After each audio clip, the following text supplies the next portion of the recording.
nav nekāda jēga viņam tur stāstīt un kaut ko teikt, kad viņam ir lielas emocijas. Tā ir taisnība. Tiešām nav jēga tajā brīdī neko teikt, neko darīt. Jūs nevarat neko daudz izdarīt.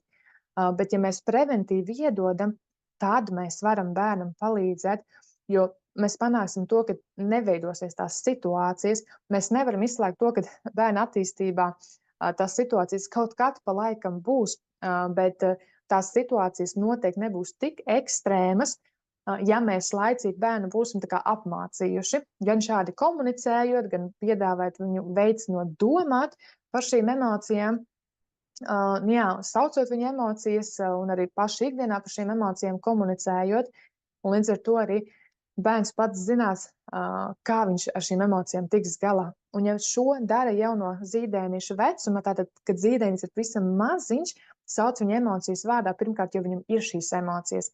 Ja mēs saucam tās situācijas, kur viņš atrodas, tu nokriti, tu sasities,